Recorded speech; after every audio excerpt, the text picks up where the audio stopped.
The primary election for governor is just 5 weeks away, and political ads are now blanketing the airwaves.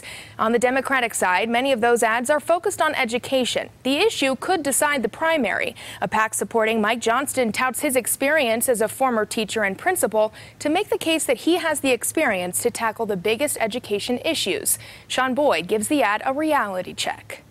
We've got another ad in the Democratic primary for governor focused on education. In this case, however, the candidate has actually worked in schools.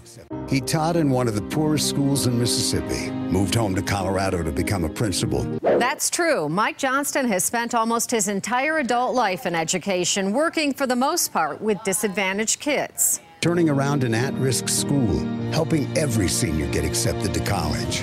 True, but here's what you need to know. The ad references Mapleton Expeditionary School of the Arts in Thornton, which went by a different name in 2008 when Johnston was principal. A school spokesperson confirms all 44 students who graduated in that class were accepted to college. But the class had 76 students the previous year, so there was a high dropout rate, too.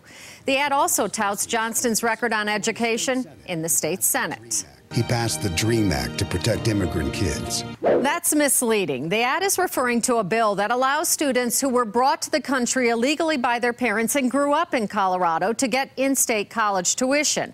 The DREAM Act is the name of federal legislation that would give those students legal status. The ad also makes some claims unrelated to education, but important to the PAC that bought the ad, Frontier Fairness. That's biggest donor is former New York City Mayor Michael Bloomberg. Passed a bill to prevent racial discrimination in the justice system and took on the NRA twice and won. It's true. Johnston carried a bill aimed at preventing discrimination by tracking where along the criminal justice pipeline racial disparity begins. And he voted for two highly controversial gun control bills that the NRA opposed. But you should know he wasn't the prime sponsor of either bill. Bottom line, Mike Johnston is behind in the polls, and this ad is an attempt to help voters get to know and like him by highlighting his record on some of the issues most important to the Democratic base. I'm Shaun. That's Reality Check.